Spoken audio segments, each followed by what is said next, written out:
साथियों नमस्कार, स्वागत है आपका एक बार फिर से चैनल में। हम लोग पीसीएस के लिए टेस्ट सीरीज़ देख रहे हैं और ये आज हमारी तीसरी टेस्ट सीरीज़ है जिसमें हम भारतीय इतिहास के प्रश्नों को शामिल करेंगे। हमारी 2 टेस्ट हो चुके हैं, ठीक है।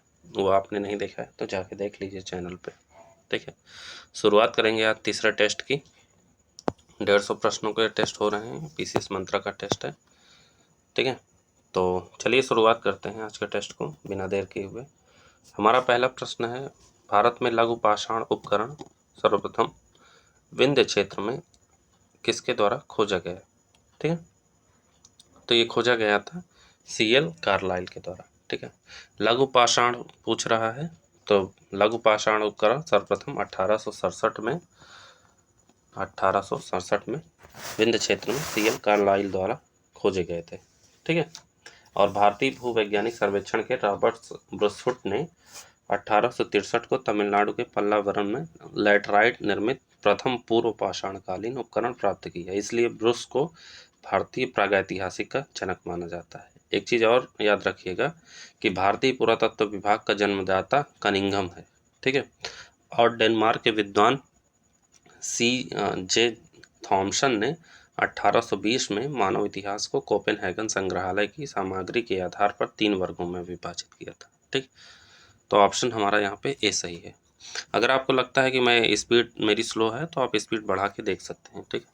नेक्स्ट है, इसमें से कौन सा मध्य पाषाणकालीन क्षेत्र उत्तर प्रदेश में स्थित नहीं था। उत्तर प्रदेश में स्थित नहीं था, तो उत्तर प्रदेश में एक ही स्थित नहीं था, वो जो दिया गया है वीरभानपुर। वीरभानपुर कहाँ है, तो वीरभानपुर है पश्चिम बंगाल में। कहाँ, पश्चिम बंगाल में, ठीक है। वीरभानपुर पश्चिम बंगाल में है। ये मध्य पाषाणकालीन स्थल है, ठीक है। लौरादेव उत्तर प्रदेश के संत कबीर नगर में स्थित है। यहाँ से भारतीय उपमहाद्वीप में कृषि किए जाने के प्राचीनतम साक्ष्य मिले हैं, ठीक है। इसके अलावा मोरहाना पहाड़, बगही खोर, लेखैया, चौपानी मांडो, सराय नाहर, महादहा, ये सब मध्य पाषाणकालीन स्थल हैं जो कि उत्तर प्रदेश में है, ठीक। ऑप्शन यहाँ डी हो जाएगा। आगे बढ़ते हैं अगले प्रश्न की तरफ। अगला प्रश्न है, सैंधव सभ्यता से संबंधित निम्नलिखित कथनों पर विचार कीजिए। कोड का प्रयोग करके बताना है। पहला है कि जो है सिंधु घाटी सभ्यता में सर्वाधिक मोहरें हड़प्पा से प्राप्त हुई हैं। गलत है। सर्वाधिक मोहरें जो है वो मोहनजोदाड़ो से प्राप्त हुई हैं। कहाँ से, मोहनजोदाड़ो से, ठीक है। मोहनजोदाड़ो से प्राप्त हुई हैं, ना कि हड़प्पा से, ठीक। हड़प्पा से सिर्फ 19% और मोहनजोदाड़ो से 68% ये मोहरें प्राप्त हुई हैं, ठीक है।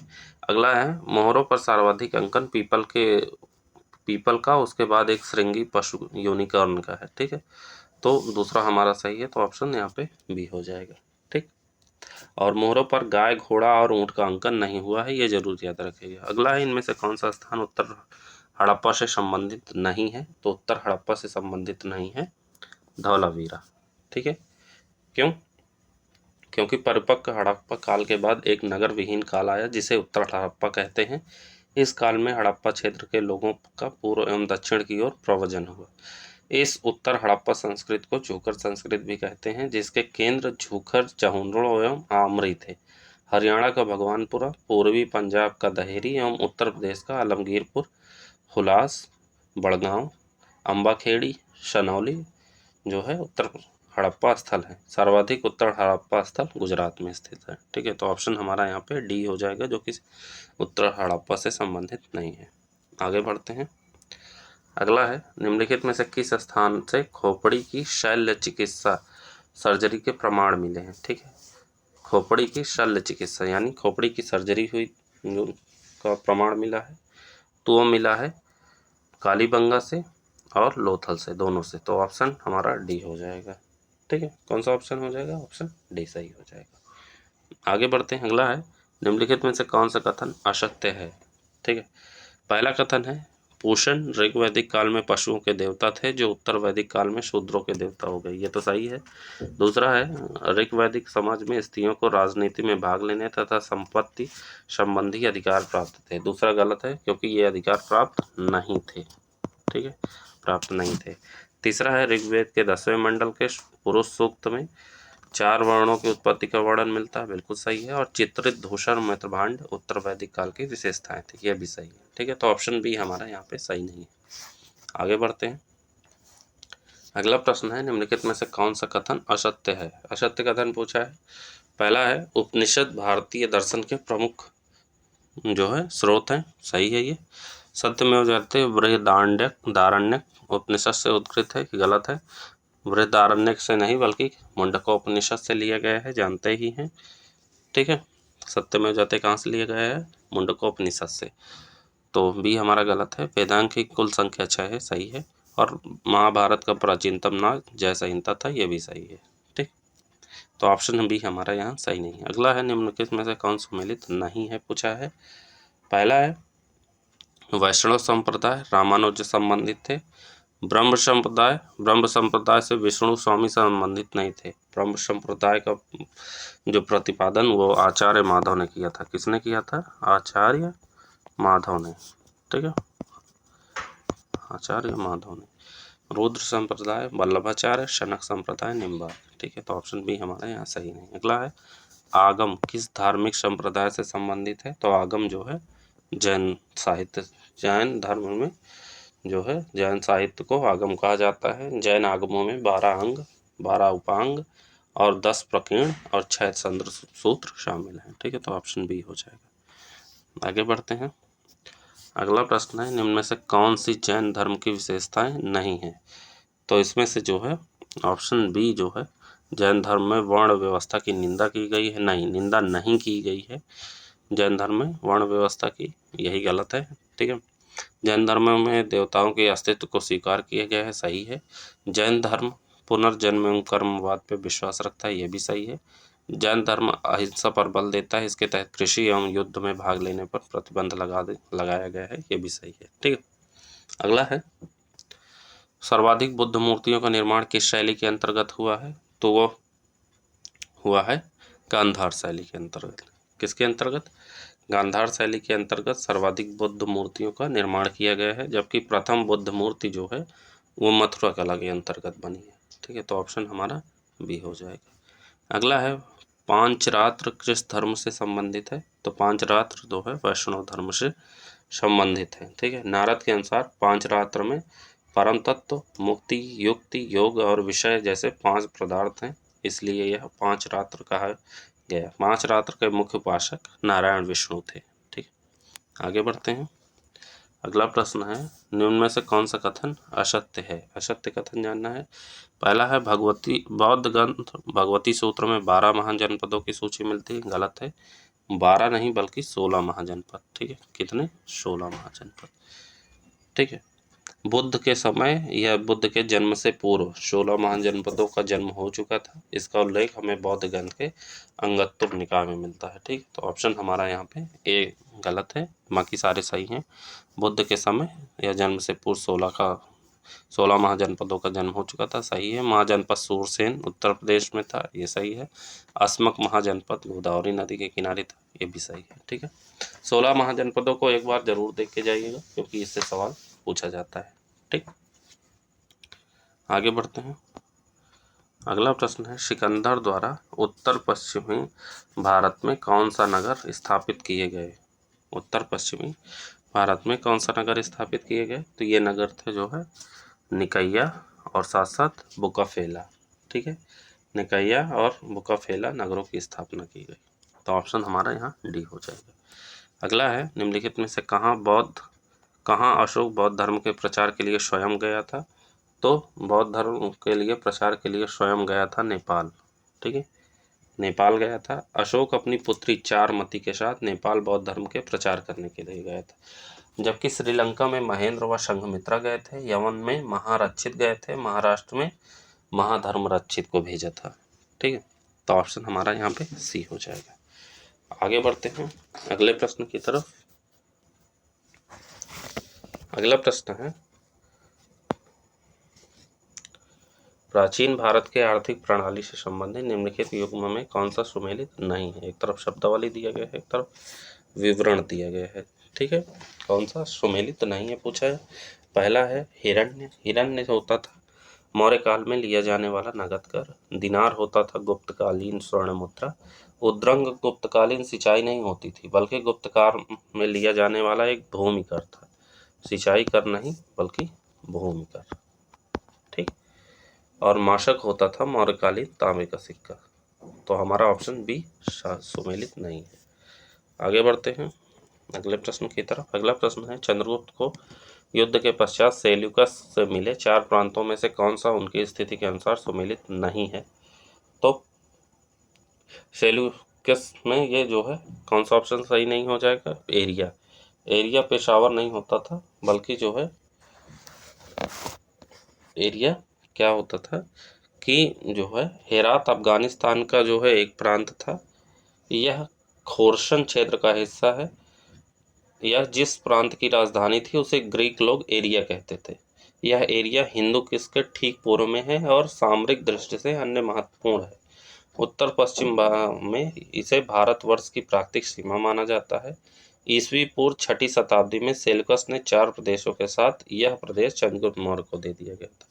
तो ऑप्शन हमारा सी यहाँ गलत है, बल्कि आर्कोशिया गांधार, पेपोपानी शडाई काबुल और जेंड्रोशिया मकरान तट। ठीक है, तो तीनों सही हैं, सी हमारा सही नहीं है। अगला है, चंद्रगुप्त मौर्य द्वारा बनवाई गई सुदर्शन झील किन 2 नदियों को आपस में जोड़कर बनाई गई थी? तो ये नदियाँ थी पलाशनी और सुवर्ण सिक्ता। ठीक है, पलाशनी और सुवर्ण सिक्ता को आपस में जोड़कर सुदर्शन झील बनाई गई। ठीक है, तो ऑप्शन हमारा बी हो जाएगा। आगे बढ़ते हैं। अगला है, एकमात्र अभिलेख जिसमें चंद्रगुप्त मौर्य और अशोक के नाम का एक साथ उल्लेख हुआ है, कौन सा है? तो वो है जूनागढ़ अभिलेख। ठीक है, रुद्रदामन के जूनागढ़ अभिलेख में अशोक और चंद्रगुप्त दोनों के नाम का उल्लेख मिलता है। ठीक है, और इसी अभिलेख से सुदर्शन झील के बारे में भी जानकारी मिलती है। ठीक, तो ऑप्शन हमारा यहाँ पे बी हो जाएगा। अगला है, निम्नलिखित में से अशोक का कौन सा अभिलेख द्विभाषिक लिपि में है? तो द्विभाषिक लिपि में है अशोक का अभिलेख सरेकुना अभिलेख। कौन सा? सरेकुना। कंदहार का सरेकुना अभिलेख द्विभाषिक लिपि में है। इस अभिलेख में यूनानी और आरमाइक लिपियों का प्रयोग एक साथ हुआ है। ठीक, तो ऑप्शन हमारा हो जाएगा सी सही। ठीक, आगे बढ़ते हैं अगले प्रश्न की तरफ। अगला प्रश्न है, अशोक का कौन सा लघु स्तंभ लेख सामग्री का अभिलेख कहा जाता है? तो ये कहा जाता है कौशाम्बी का लघु स्तंभ लेख को। अशोक के कौशाम्बी के लघु स्तंभ लेख को सामग्री का अभिलेख कहा जाता है।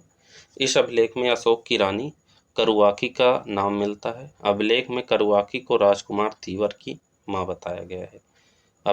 अशोक के सभी अभिलेख में से एकमात्र यही अभिलेख है जिसमें से एक उसकी पत्नी का उल्लेख मिलता है। तो कौशाम्बी का लघु स्तंभ लेख जो है इम्पॉर्टेंट हो जाता है। ठीक है, तो ऑप्शन हमारा बी हो जाए। अगला है, मौर्यकालीन अधिकारियों के विषय में निम्नलिखित में से सही सुमेलित है? तो इसमें से कौन सा सही सुमेलित हो जाएगा? डी, व्यवहारिक दीवानी कोड का प्रमुख होता था, ये सही है। ठीक है, प्रदेष्टा जो होता था वो फौजदारी कोड का प्रमुख होता था और सेना के संचालक को कहते थे नायक। क्या कहते थे? नायक कहते थे। आटविक जो होता था वो वन विभाग का प्रमुख होता था और नगर के प्रमुख अधिकारी को नागरक कहते थे। असन्निधाता जो होता था वो कोषाध्यक्ष होता था और व्यापारिक मार्गों के प्रमुखों को संस्थाध्यक्ष कहते थे। ठीक है, तो ऑप्शन डी हो जाएगा। ठीक, आगे बढ़ते हैं। अगला है, मौर्य काल में लगाए जाने वाले करों के विषय में निम्नलिखित में से कौन सा सही सुमेलित नहीं है? ठीक, हिरण्य नगद कर होता था, वर्तनी सड़क कर होती थी, राष्ट्र नगरों से प्राप्त आमदनी नहीं होती थी। सी गलत है। जो है राष्ट्र क्या होती थी? राष्ट्र होती थी देहात एवं जनपद से प्राप्त आय। ठीक है, नगरों से प्राप्त आमदनी को दुर्ग कहा जाता था। क्या कहा जाता था? दुर्ग। ठीक, और पर हीनक जो है चराई कर होता था, ये सही है। तो ऑप्शन सी हमारे यहाँ सही नहीं है। आगे बढ़ते हैं अगले प्रश्न की तरफ। अगला प्रश्न है, मौर्योत्तर काल में व्यापार और श्रेणी संगठन के विषय में निम्नलिखित कथनों पर विचार कीजिए। पहला कथन हमारा है, पूछा है व्यापार और श्रेणी संगठन के विषय में। तो पहला है मानामिक जो है, ये मानामिक होते थे कौन? मानामिक जल व्यापारी होते थे, ना कि घोड़े के व्यापारी। कौन होते थे? जल व्यापारी, जल व्यापारी। ठीक, मानामिक होते थे कौन? जल व्यापारी। घोड़े के व्यापारी को मासातुआन कहते थे। मासातुआन जो है थल व्यापारी होते थे, और घोड़े के व्यापारी को कुदराई चट्टी कहा जाता था। ठीक, मासातुआन कहा जाता था थल व्यापारी को, और घोड़े के व्यापारी को कुदराई चट्टी कहा जाता था। ठीक, और अंजुवन्नम विदेशी व्यापारियों का संगठन था, और मणिग्रामम अर्ध स्वतंत्र व्यापारियों का संगठन था। ठीक है, तो दूसरा तीसरा हमारा सही है, पहला हमारा सही नहीं है, तो ऑप्शन हो जाएगा ऑप्शन बी। ठीक, आगे बढ़ते हैं। अगला प्रश्न है, निम्नलिखित गुप्तकालीन अभिलेखों और उनसे संबंधित व्यक्तियों के बारे में सुमेलित नहीं है। कौन सा सुमेलित नहीं है ये देखना है। तो पूना ताम्रपत्र लेख प्रभावती गुप्ता द्वारा लिखा गया, गढ़वा लेख चंद्रगुप्त द्वितीय, बिलसद अभिलेख कुमार गुप्त, कहाम अभिलेख भानुगुप्त द्वारा नहीं लिखा गया, बल्कि कहाम अभिलेख जो गोरखपुर उत्तर प्रदेश में स्थित है, यह स्कंदगुप्त का अभिलेख है। किसका? स्कंदगुप्त का है। ठीक, ये याद रखिएगा, स्कंदगुप्त का है कहाम अभिलेख। ठीक, ऑप्शन डी हो जाएगा, जो कि सुमेलित नहीं। आगे बढ़ते हैं। अगला प्रश्न है, ईस्वी के आरंभिक शताब्दियों में भारत का रोमन साम्राज्य के साथ समुद्री व्यापार होता था। ठीक है, ये कारण कहता है, तर्क कहता है, अरिकमेडो की खुदाई में बड़े पैमाने पर रोमन सिक्के प्राप्त हुए। ठीक है, तो इसमें से जो है हमारा कथन भी सही है और तर्क भी सही है, और ये इसकी सही व्याख्या कर रहा है, तो ऑप्शन हमारा यहाँ पे डी हो जाएगा। कौन सा हो जाएगा? डी हो जाएगा। ठीक, आगे बढ़ते हैं अगले प्रश्न की तरफ। अगला प्रश्न है, निम्नलिखित में से किस राजवंश के शासकों भारतवर्ष में सर्वप्रथम अपने सिक्कों पर तिथि का प्रारंभ किया? तो यह किया था हिंदू शीथियन शकों ने। ठीक है, किसने किया था? हिंदू शीथियन शकों ने ये जो है तिथि का प्रारंभ किया। ठीक है, और भारत में सर्वप्रथम संस्कृत लेख युक्त सिक्के रुद्रदामन ने चलाए थे। ठीक, ये भी याद रखिएगा। सर्वप्रथम तिथि युक्त यानी संवत उत्कीर्ण मुद्राएं जारी करने का शीर्ष श्रेय जो जाता है वो शासक जीवदामन को जाता है। किसको? जीवदामन। शासक था जीवदामन, ये याद रखिएगा। इसको जो है संवत उत्कीर्ण मुद्राएं जारी करने का श्रेय जाता है। ठीक, तो ऑप्शन यहाँ बी हो जाएगा। अगला प्रश्न है, निम्नलिखित किस शासक के सिक्कों पर रोमा नाम लिखा है और रोमन विषधारी इस देवी की आकृति अंकित है? तो ये लिखा है जो है हुविस्क प्रथम। ठीक है, शासक हुविस्क प्रथम के सिक्कों पर रोमा नाम लिखा हुआ है और रोमन विषधारी इस देवी की आकृति अंकित है। हुविस्क के क्षेत्र में बैक्ट्रिया में बल्ख से लेकर भारत में मथुरा तक शामिल थे, जहां पर उन्होंने सिक्कों के निर्माण किए। ठीक, ऑप्शन बी हो जाएगा। आगे बढ़ते हैं अगले प्रश्न की तरफ। अगला प्रश्न है, चीनी स्रोता के अनुसार निम्नलिखित में से किस चोल शासक के व्यापार को बढ़ावा देने के लिए चीन में एक दूत मंडल भेजा? तो वो भेजा था कुलोंगुंग प्रथम। ऑप्शन सी सही हो जाएगा। ठीक, तो कौन सा ऑप्शन सही हो जाएगा? कुलतोंग प्रथम। ठीक है, चीनी स्रोतों के अनुसार जो चोल शासक है जिसने व्यापार को बढ़ावा देने के लिए चीन से एक दूत मंडल भेजा था, तो वो था कुलतोंग प्रथम। ठीक, ऑप्शन सी सही है। अगला प्रश्न है, निम्नलिखित में से किस गुप्त शासक ने अश्वमेध यज्ञ संपादित कराया था? तो वो था जो है कुमारगुप्त प्रथम। कुमारगुप्त के सिक्कों से पता चलता था कि उसने अश्वमेध यज्ञ का अनुष्ठान किया था। ठीक है, अश्वमेध प्रकार के सिक्कों के मुख्य भाग पर यज्ञ यूप में बंधे हुए घोड़े की आकृति तथा पृष्ठ भाग पर श्री अश्वमेध महेंद्र मुद्रा लेखित अंकित है। तो ऑप्शन हमारा सी हो जाएगा। अगला प्रश्न है, निम्नलिखित लेखकों और रचनाओं में से सही सुमेलित नहीं है। कौन सा सही सुमेलित नहीं है? पहला है सोमदेव ललित विग्रह राज रचना है, सही है। क्षेमेंद्र की है चंड कौशिक है। राजशेखर की पारिजात हरण नहीं है। राजशेखर की जो है बाल रामायण बाल भारत विश्व साल भंजिका है। ठीक है, कर्पूर मंजरी भी है राजशेखर की। पारिजात हरण किसकी है? तो पारिजात हरण है उमापति धर की। किसकी? उमापति धर की। ठीक, उमापति धर की रचना है। ठीक है, पारिजात हरण। और धनंजय की है 10 रूपक। ये याद रखेगा, तो ऑप्शन सी हमारा यहाँ सुमेलित नहीं है। आगे बढ़ते हैं अगले प्रश्न की तरफ। हमारा अगला प्रश्न है कि नटराज नृत्य के भगवान मूर्ति के संदर्भ में निम्नलिखित कथनों में से कौन सा कथन सत्य है। पहला है, यह मूर्ति नृत्य करते हुए 4 हाथों वाले शिव का प्रतिनिधित्व करती है। तो नटराज मूर्ति जो है 4 हाथ हैं, जो कि किसका, शिव का प्रतिनिधित्व करती है, सही ऑप्शन है। और अपने दाएं कान में वह पुरुष का कुंडल पहने है और बाएं हाथ में महिला का। ठीक है, दाएं कान में एक पुरुष का कुंडल है और बाएं हाथ में महिला का है। तो ऑप्शन बी दोनों सही है, तो ऑप्शन बी हो जाएगा। ठीक, आगे बढ़ते हैं अगले प्रश्न की तरफ। अगला प्रश्न सूची को मिलाना है, सूची 1 को सूची 2 से। कीर्तिवर्मन जो थे वो चालुक वातापी से संबंधित है। सिंह विष्णु संबंधित हैं जो है कांचीपुरम से। दंतिवर्मन संबंधित है मान्यखेट से।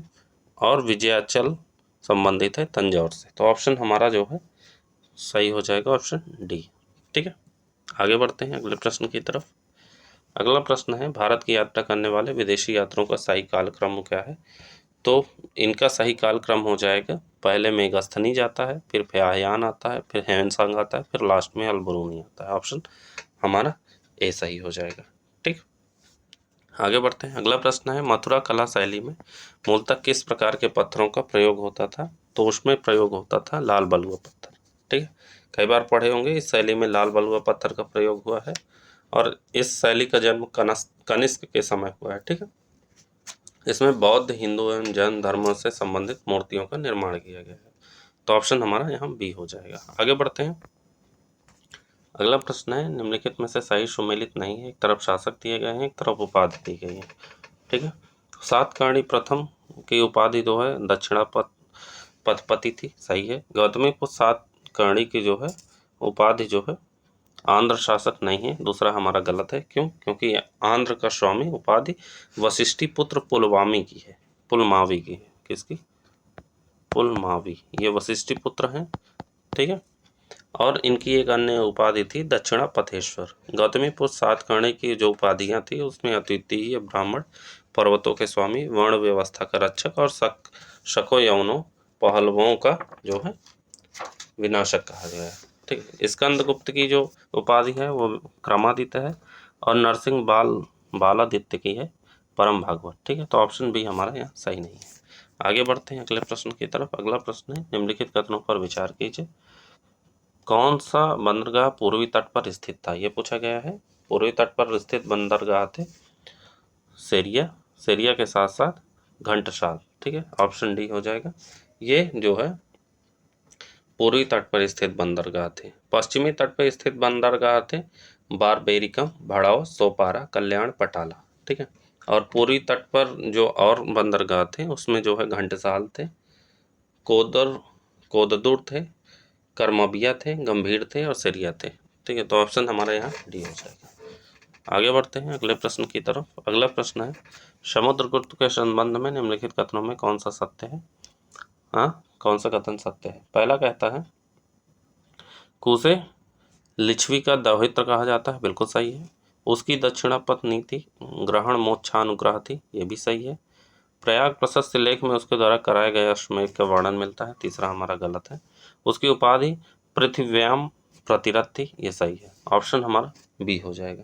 ठीक है, कौन सा ऑप्शन, बी हो जाएगा। समुद्रगुप्त के प्रयाग प्रशस्त लेख समुद्रगुप्त द्वारा कराए गए अश्वमेध युद्ध का उल्लेख नहीं मिलता है। ठीक है, अश्वमेध यज्ञ का उल्लेख नहीं मिलता है, तो ऑप्शन तीसरा हमारा गलत है, तो ऑप्शन बी सही हो जाएगा। ठीक, आगे बढ़ते हैं। अगला है, निम्नलिखित कथनों पर विचार कीजिए, कौन सा कथन सत्य है। पहला है, इल्तुतमिश ने सुल्तान के पद को वंशानुगत बनाया, बिल्कुल सही है। इसके समय अवध में पिर्दु का विद्रोह हुआ, यह भी सही है। इसने स्वयं को भगवान का अभिशाप कहा, गलत है। इसने स्वयं को भगवान का अभिशाप नहीं कहा, बल्कि चंगेज खान ने कहा था खुद को। ठीक है, किसने कहा था, चंगेज खान ने खुद को जो है भगवान का अभिशाप कहा। ठीक है, तो ऑप्शन हमारा कौन सा सही हो जाएगा, ऑप्शन बी सही हो जाएगा। आगे बढ़ते हैं अगले प्रश्न की तरफ। अगला प्रश्न है, मंगोलों का मुकाबला करने के लिए दीवाने अर्ज नाम से सैन्य विभाग की स्थापना किसने की। बहुत आसान प्रश्न है, तो यह स्थापना की थी बलबन ने।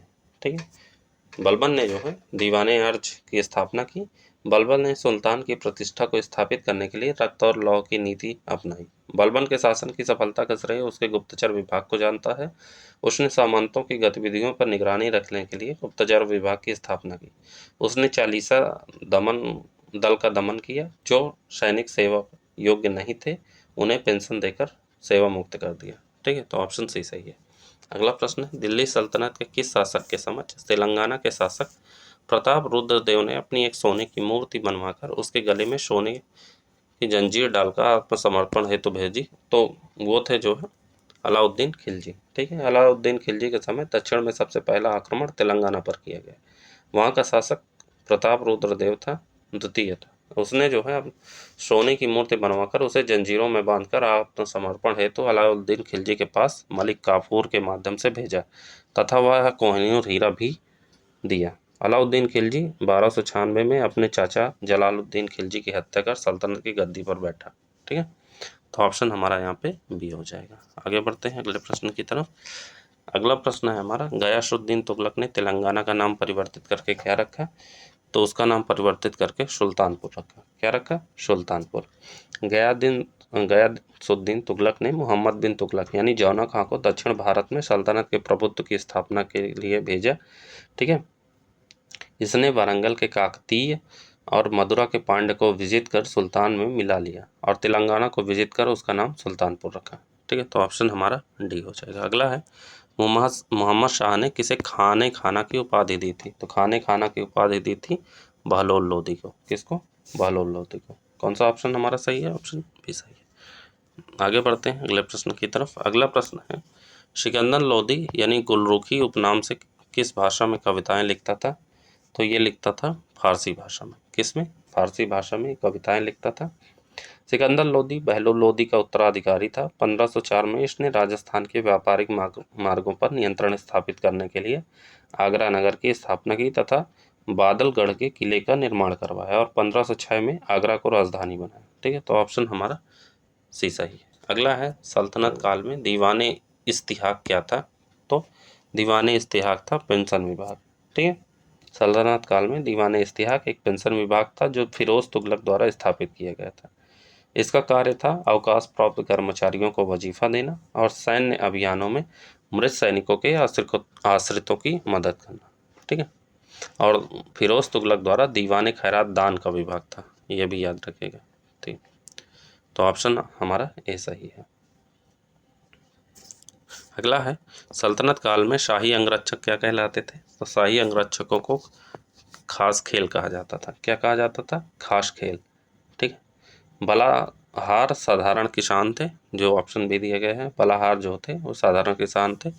बंजारा जो है घुमक्कड़ अनाज व्यापारी थे तथा मुसरिफ जो होते वो गाँव में किसानों से भूमि वसूल करने वाले अधिकारी थे। तो ऑप्शन हमारा यहाँ सी सही है। आगे बढ़ते हैं। अगला प्रश्न है, मोहम्मद बिन तुगलक ने इब्न बतूता को किस पद पर नियुक्त किया था? तो उसने नियुक्त किया था दिल्ली का काजी। ठीक है, अफ्रीकी यात्री इब्न बतूता 1333 ईस्वी में मोहम्मद बिन तुगलक के शासनकाल में भारत आया। तुगलक ने इसे दिल्ली का काजी नियुक्त किया। ठीक है, इसने तुगलक के समय की घटनाओं का उल्लेख अपने पुस्तक रेहला में किया। ठीक, तो ऑप्शन हमारा यहाँ पे ए सही है। अगला है, सल्तनत कालीन किस शासक ने शशगनी नाम का सिक्का चलाया था? तो शशगनी नाम का सिक्का चलाया था फिरोज तुगलक ने। किसने? फिरोज तुगलक ने। ठीक है, यह चांदी का एक छोटा सिक्का था तो जो 6 जीतलों के बराबर था। ठीक है, फिरोज शाह ने मुद्रा व्यवस्था के अंतर्गत बड़ी संख्या में तांबे और चांदी के मिश्रण से निर्मित सिक्के जारी करवाए जिन्हें अद्धा एवं बिक कहा जाता था। ठीक, तो ऑप्शन हमारा बी सही है। आगे बढ़ते हैं। अगला है, लक्ष्मी नारायण प्रकार का सिक्का किस विजयनगर कालीन शासक द्वारा चलाया गया? तो ये चलाया गया था कृष्णदेवराय के द्वारा। किसके द्वारा? कृष्णदेवराय के द्वारा जो है ये चलाया गया था। कृष्णदेवराय का संबंध विजयनगर साम्राज्य के तुलु वंश से था। कृष्णदेवराय ने 3 रचनाएं तेलुगु में अमयुक्त माल्यड, संस्कृत में जाम्बवती कल्याण और उषा परिणय लिखी। इनके दरबार में तेलुगु के 8 कवि रहते थे जिन्हें अष्टदिग्गज कहा जाता था। तो ऑप्शन हमारा डी सही है। अगला है, किस विजयनगर कालीन शासक ने वेद मार्ग प्रतिष्ठापक की उपाधि ली थी? तो यह ली गई थी बुक्का प्रथम द्वारा। किसके द्वारा? बुक्का प्रथम द्वारा ठीक है। बुक्का प्रथम हरिहर प्रथम का उत्तराधिकारी था। इसने चीन में एक दूत मंडल भी भेजा। इसने मदुरई को विजयनगर में मिला लिया था। इसका साम्राज्य विस्तार रामेश्वरम तक हो गया था। इसके समय कृष्णा नदी को विजयनगर राज्य की बहमनी राज्य सीमा मान लिया गया था। ठीक है, तो ऑप्शन हमारा डी हो जाएगा। आगे बढ़ते हैं। अगला प्रश्न है, विजयनगर साम्राज्य में यात्रा करने वाले यात्रियों में से किसका संबंध ईरान से था? तो अब्दुल रज्जाक का संबंध ईरान से था। अब्दुल रज्जाक जो फारसी राजदूत के रूप में आया, देवराय द्वितीय के समय विजयनगर साम्राज्य की यात्रा पर आया था। इसने विजयनगर को संसार के सबसे शानदार नगरों में से एक कहा। ठीक है। नूनिज जो था वो पुर्तगाली यात्री था। ये कृष्णदेव राय के समय विजयनगर आया था। डोमिंगो पायस एक पुर्तगाली था, या कुछ समय तक कृष्णदेव राय के दरबार में रहा। ठीक है, तो ऑप्शन हमारा यहाँ पे ए हो जाएगा। अगला है, विजयनगर काल में उम्बली क्या था? तो विजयनगर काल में उम्बली होता था विशेष सेवाओं के बदले दी जाने वाली लगान मुक्त भूमि। ठीक है, तो ऑप्शन हमारा यहाँ बी सही है। आगे बढ़ते हैं। अगला प्रश्न है, सल्तनत काल में 1000 स्तंभों वाला महल किसने बनवाया था? तो 1000 स्तंभों वाला महल बनवाया था अलाउद्दीन खिलजी ने। ठीक है, किसने बनवाया था? अलाउद्दीन खिलजी ने। खिलजी ने सीरी महल, अलाई दरवाज़ा, निजामुद्दीन औलिया की दरगाह पर जमात खाना, ये सारी चीज़ें बनवाई। अलाउद्दीन खिलजी की इमारतें पूर्णतः इस्लामी विचारधारा के अनुकूल बनाई गई थी। अलाई दरवाज़ा के निर्माण में पहली बार वैज्ञानिक विधि का प्रयोग किया गया था। यह पहली इमारत थी जहां केवल इस्लामिक पद्धतियों का उपयोग हुआ था। इसके अतिरिक्त इसमें गुंबद भी है। तो ऑप्शन हमारा डी सही है। आगे बढ़ते हैं अगले प्रश्न की तरफ। अगला प्रश्न है, प्रसिद्ध सूफी संतों में से किसने सत्तारी सिलसिले की स्थापना की? तो सत्तारी सिलसिले की स्थापना की गई थी शाह अब्दुल्ला के द्वारा। किसके द्वारा? शाह अब्दुल्ला के द्वारा। सत्तारी संतों ने हिंदू और मुसलमानों के धार्मिक विचारों तथा विचारों में से शाम में लाकर उन्हें निकट लाने का प्रयत्न किया तथा इस सिलसिले के प्रसिद्ध संत मोहम्मद गौस थे। ठीक है। शेख अब्दुल कादिर जिलानी कादिर संप्रदाय के संस्थापक थे। हमीदुन नागौरी का संबंध सोहरावर्दी संप्रदाय से था। सोहरावर्दी संप्रदाय की स्थापना शिहाबुद्दीन सोहरावर्दी ने की थी। ठीक है, तो ऑप्शन हमारा यहाँ पे बी हो जाएगा। अगला प्रश्न है, निम्न कथन पर विचार कीजिए, कौन सा कथन सही है? पहला है, निजामुद्दीन औलिया का संबंध चिश्ती संप्रदाय से था। सही है। उन्हें चराग देहलवी कहा जाता है, ये गलत है। ठीक है, और चराग देहलवी जो है कहा जाता है नसरुद्दीन को। एक ये सूफी संत थे, संत नसरुद्दीन, उनको चिराग देहलवी कहा जाता है। चिश्ती संप्रदाय भारत का सर्वप्रथम प्राचीन सूफी सिलसिला है। भारत में ख्वाजा मुइनुद्दीन चिश्ती ने चिश्ती संप्रदाय की स्थापना की थी। तो ऑप्शन हमारा जो है कौन सा हो जाएगा? ऑप्शन ए सही हो जाएगा। ठीक है, आगे बढ़ते हैं अगले प्रश्न की तरफ।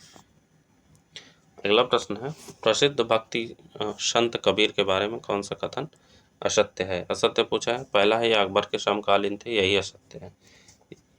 ये अकबर के समकालीन नहीं थे, ये थे सिकंदर लोदी के। किसके? सिकंदर लोदी के समकालीन थे। ठीक है, कबीर जो है सिकंदर लोदी के समकालीन थे। इनके गुरु रामानंद थे। ठीक है, ये जानते हैं। ये हिंदू मुस्लिम एकता के हिमायती थे। इनकी शिक्षाएं बीजक में संग्रहित हैं और यह व्यक्तिगत जीवन में गृहस्थ थे। ठीक, तो ऑप्शन हमारा यहाँ पे ए जो असत्य है। अगला है, प्रसिद्ध संत वल्लभाचार्य का जन्म कहाँ हुआ था? तो वल्लभाचार्य का जन्म वाराणसी में हुआ था। ठीक है, 1479 ईस्वी में। ठीक, वाराणसी में हुआ था। ये वैष्णव धर्म के कृष्ण मार्गी शाखा को मानते थे। ठीक है, तो ऑप्शन हमारा यहाँ पे बी हो जाएगा। अगला है, बारकरी पंथ की स्थापना किसने की थी? तो बारकरी संत की स्थापना की थी तुकाराम ने। किसने? तुकाराम ने की थी। यह महाराष्ट्र के भक्ति आंदोलन के प्रवर्तक थे। इनका जन्म एक शूद्र परिवार में हुआ था। यह शिवाजी के समकालीन थी। इनकी शिक्षाएं अभंगों के रूप में संग्रहित हैं। इन्होंने अपने जीवन काल में हिंदू मुस्लिम एकता पर अधिक बल दिया था। तो ऑप्शन डी हो जाए। आगे बढ़ते हैं। अगला प्रश्न है, निम्नलिखित में से किस स्थापत्य पर पहली बार पित्रादूरा का प्रयोग किया गया? तो पित्रादूरा का प्रयोग किया गया था एतमादुद्दौला का मकबरे में। ठीक है, एतमादुद्दौला के मकबरे में जहांगीर के शासनकाल में नूरजहां द्वारा ये बनवाया गया था। ठीक है, और यह पूर्णतः संगमरमर द्वारा निर्मित है। इसमें पहली बार पित्रादूरा का प्रयोग किया गया, जबकि जहांगीर के समय निर्मित अकबर के मकबरे में पहली बार संगमरमर की 4 मीनारों का प्रयोग किया था। ऑप्शन हमारा ए सही।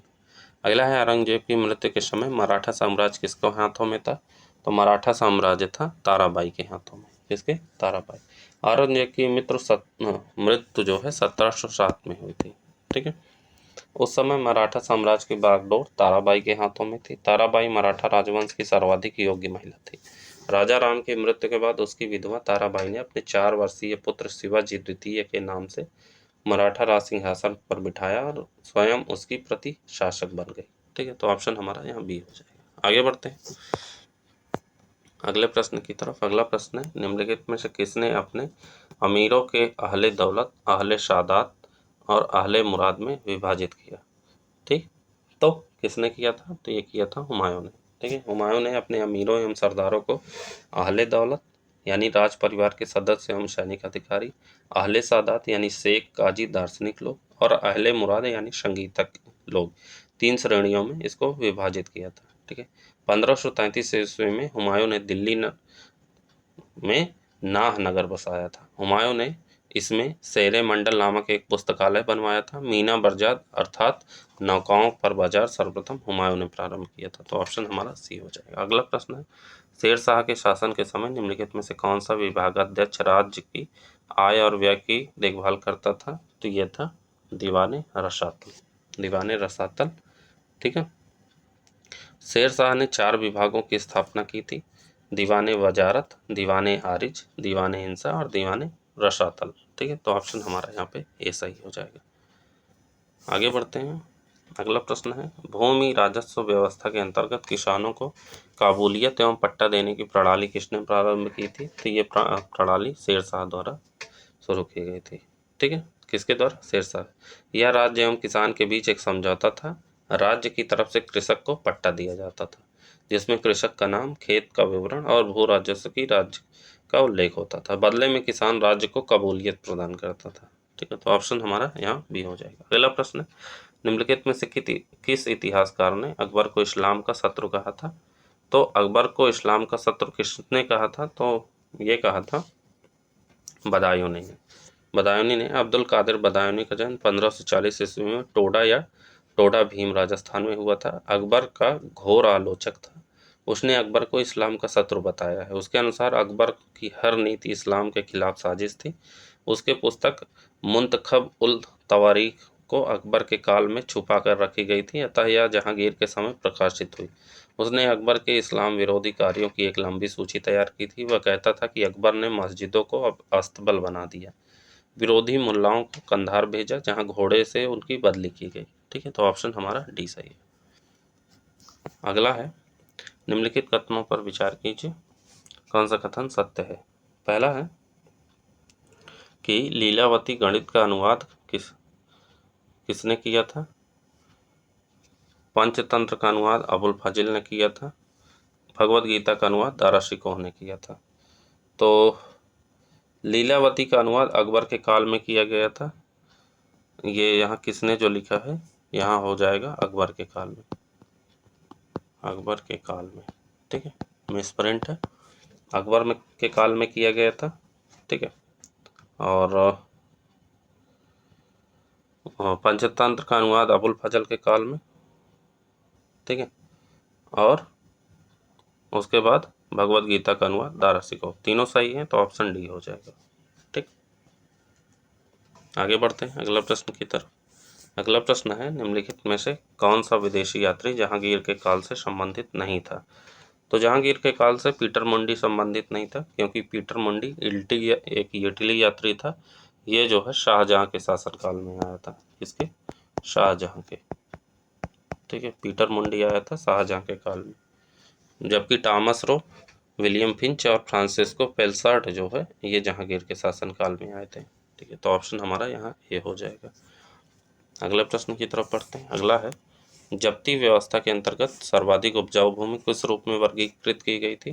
तो ये की गई थी पोलज के रूप में। ठीक है, विभिन्न प्रकार की भूमि को उनकी उपजाऊ शक्ति के आधार पर कई वर्गों में विभाजित किया गया था। पोलज उच्च भूमि उत्पादन वाली भूमि थी, जिस पर प्रतिवर्ष खेती होती थी। इस भूमि पर वर्ष में 2 बार फसल उत्पादन होता था। पड़ती भूमि को एक बार जोतने के बाद उत्पादन पुनः सिंचित करने हेतु 1 या 2 वर्ष के लिए छोड़ दी जाती थी। ठीक। और 4 ऐसी भूमि पे थी जिस पर 3 या 4 वर्ष खेती ना होती थी। बंजर भूमि ऐसी थी जिस पर 5 या उससे अधिक वर्षों तक खेती ना होती थी। ठीक है, तो ऑप्शन हमारा ये सही है। अगला है, निम्नलिखित में से किसके अनुसार औरंगजेब ने संगीत पर प्रतिबंध लगाया था? तो ये मनुची ने कहा था।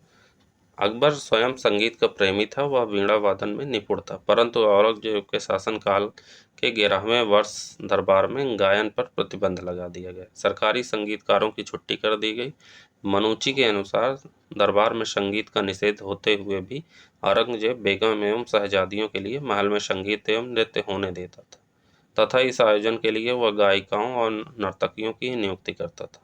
ठीक है, उसी के समय सरकारी संगीतकारों ने संगीत का जनाजा निकाला था। इसी पर व्यंग करते हुए औरंगजेब ने कहा था कि इसे इतना नीचे दफन करना कि 200-400 वर्षों तक जिंदा ना हो पाए। भारतीय शास्त्रीय संगीत पर फारसी में सबसे अधिक पुस्तकें औरंगजेब के ही काल में लिखी गई हैं। ठीक है, तो ऑप्शन हमारा सी सही है। आगे बढ़ते हैं अगले प्रश्न की तरफ। अगला प्रश्न है, फतवा ए आलमगीरी क्या है? तो फतवा ए आलमगीरी है औरंगजेब द्वारा लिखित कुरान पर टिप्पणी। ठीक है, टिप्पणी है ये। औरंगजेब ने काजियों के मार्गदर्शन हेतु तो अरबी भाषा में इस्लामी कानूनों का संग्रह फतवा ए आलमगीरी में करवाया। ठीक है, तो ऑप्शन हमारा डी सही है। आगे बढ़ते हैं अगले प्रश्न की तरफ। अगला प्रश्न है, मराठों की सैन्य व्यवस्था के संदर्भ में निम्नलिखित में से कौन सा सही नहीं है? मराठों की सैन्य व्यवस्था में पूछा गया है, तो इसमें से शिवाजी सामंतशाही सेना पर निर्भर रहते थे, ये गलत है। क्यों? क्योंकि जो है शिवाजी सामंतशाही सेना पर निर्भर नहीं थे तथा सेना को सीधे वेतन देते थे, जबकि पेशवा लोग सामंतशाही पद्धति पसंद करते थे तथा साम्राज्य का बहुत सा भाग जगीरों में बांटते थे। तो ऑप्शन हमारा यहाँ सी सही नहीं है, बाकी सही है। आगे बढ़ते हैं। अगला प्रश्न है, निम्नलिखित में से कौन सा कथन सही नहीं है? ठीक है, पहला है दीवाने खास आगरा में स्थित है, सही है। दीन पनाह में किला एक कोहना मस्जिद स्थित है, सही है। लीलावती की रचना फैजी ने की थी, गलत है। क्यों? क्योंकि लीलावती की रचना भारतीय गणितज्ञ भास्कराचार्य ने किया था। ठीक है, यह गणित की एक पुस्तक है। फैजी ने इसका फारसी में अनुवाद किया था, ना कि रचना की थी। ठीक है, तो ऑप्शन सी गलत है। डी है मुशम्मन बुर्ज जो है आगरा में स्थित है, ये सही है। ठीक है, तो सी सही नहीं। अगला है, निम्नलिखित में से कौन सी इमारत फतेहपुर सीकरी में नहीं है? फतेहपुर सीकरी में गए हैं अगर, तो फतेहपुर सीकरी में जो है किला ए कोहना मस्जिद नहीं है। किला ए कोहना मस्जिद कहाँ पे है? तो ये है, किला ए कोहना मस्जिद का निर्माण शेरशाह ने दीनपनाह के अंदर करवाया था, जो कि दिल्ली में है। ठीक है, किला ए कोहना कहाँ है? दिल्ली में। किसने करवाया था? तो शेरशाह ने करवाया था। ठीक है, तो ऑप्शन हमारा ए सही है। अगला है, पानीपत के तीसरे युद्ध में मराठों ने अस्थायी रूप से किसे सहायता प्राप्त करने में सफलता प्राप्त की? तो ये थे जो है जाटों से।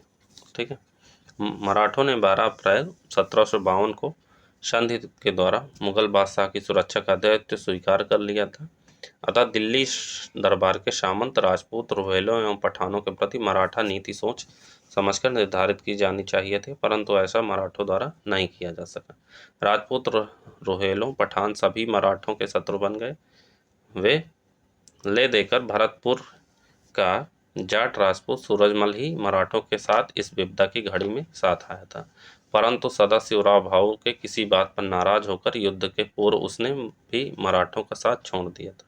सूरजमल को जाटों का अफलातून या जाटों का यूलिसिस भी कहा जाता था। पानीपत के तीसरे युद्ध में तो वह तटस्थ रहा था। तो ऑप्शन हमारा यहाँ बी हो जाएगा। आगे बढ़ते हैं। अगला प्रश्न है, राजा राम की मृत्यु के पश्चात उसके विधवा ताराबाई ने किसके नाम से शासनकाल शुरू किया था? तो वो था अपने अल्पायु पुत्र शिवाजी द्वितीय के नाम से। ठीक है, अभी पीछे मैंने बताया ताराबाई के बारे में। ठीक है, तो ऑप्शन हमारा सी सही है। अगला प्रश्न है, निम्नलिखित में से कौन सही सुमेलित नहीं? पहला है बारगीर छापा श्रेणी में सर्वश्रेष्ठ, गलत है। बारगीर जो होते थे वह नियमित अश्वारोही जिसे सरकार से घोड़े और युद्ध हथियार प्राप्त होते थे। ठीक है। छापामार श्रेणी में सर्वश्रेष्ठ को कहा जाता था पागा। क्या कहा जाता था? जो सर्वश्रेष्ठ थे उन्हें पागा कहा जाता था। ठीक है, तो ऑप्शन हमारा ए सही नहीं है। नायब थल सेना के 9 सदस्यीय सबसे छोटी इकाई का कमांडर होता था। सारे नौबत प्रत्येक मराठा सेना का मुख्य सेनापति होता था और पायक जो है पैदल सेना होते थे। तो ऑप्शन हमारा यहाँ ए सही नहीं। आगे बढ़ते हैं अगला प्रश्न की तरफ। अगला प्रश्न है, निम्नलिखित कथनों पर विचार कीजिए, सत्य कथन की पहचान कीजिए। पहला है, साल बाई की संधि पुरंदर की संधि द्वितीय के पश्चात हुआ। सही है। फिर अष्टप्रधान का प्रमुख सुमंत होता था। गलत है। हिंदुत्व धर्मोरक्षक धर्मोद्धारक की उपाधि शिवाजी ने ग्रहण की। सही है। ठीक है, तो दूसरा हमारा गलत है।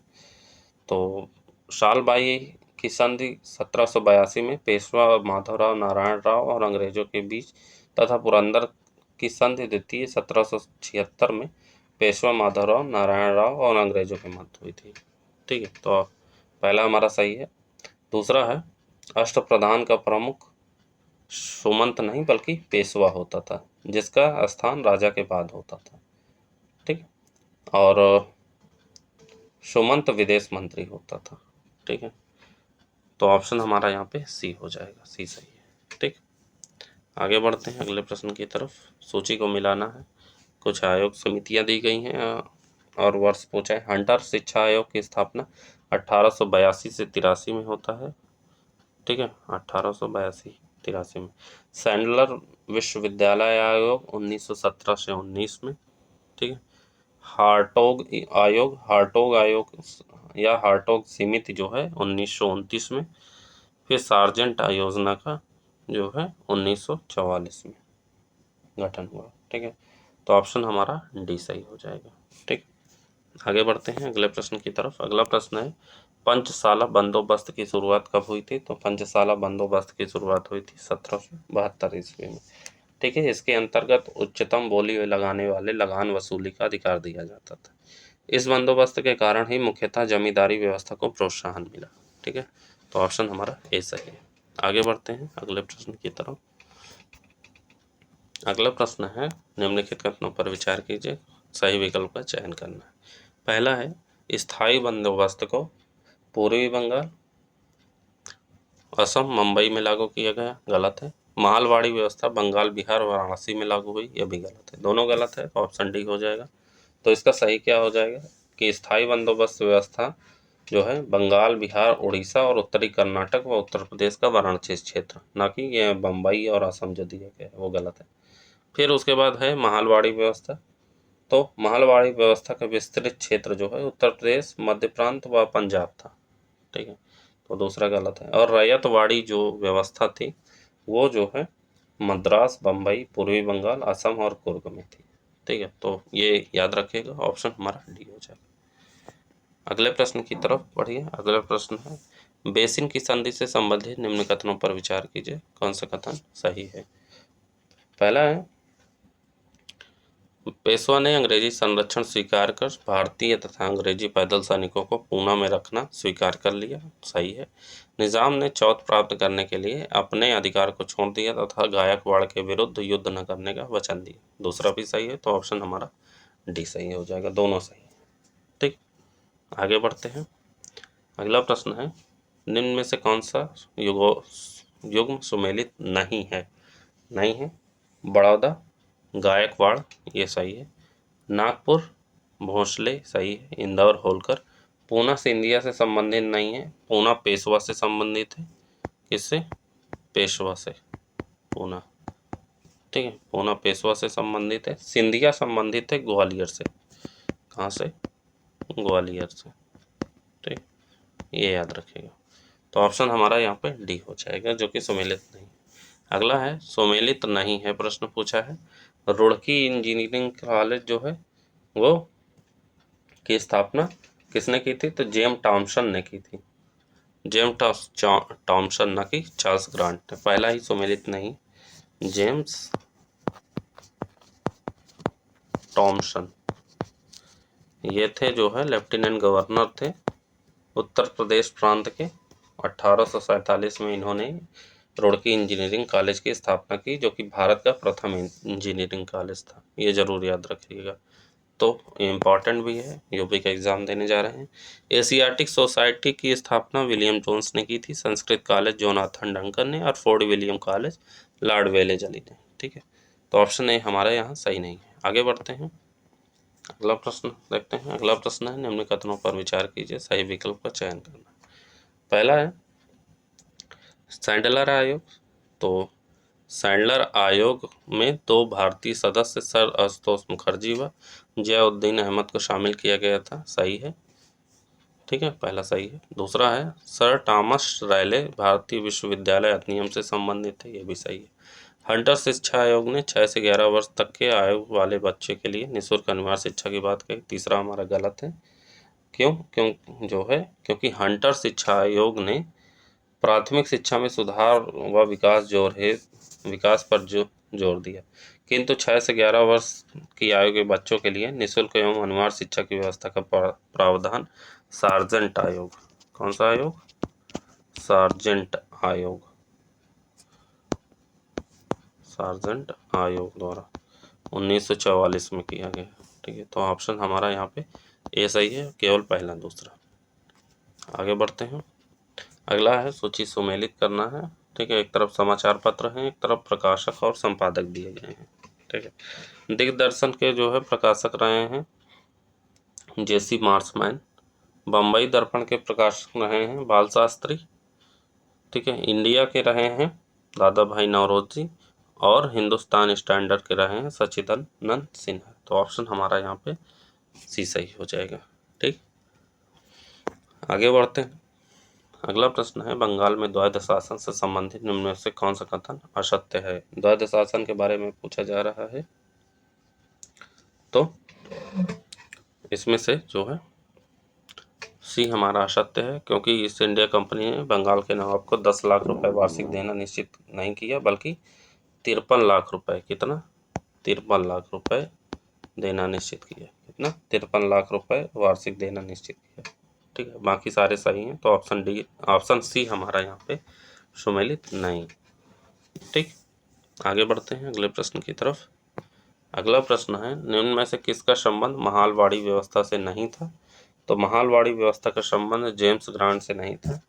क्योंकि जो है महालवाड़ी व्यवस्था के जन्मदाता हार्ट मैकेंजी को जाना जाता है। किसको, हार्ट मैकेंजी को। ठीक है, महालवाड़ी व्यवस्था में पहली बार लगान तय करने के लिए मानचित्रों तथा पंजियों का प्रयोग किया गया।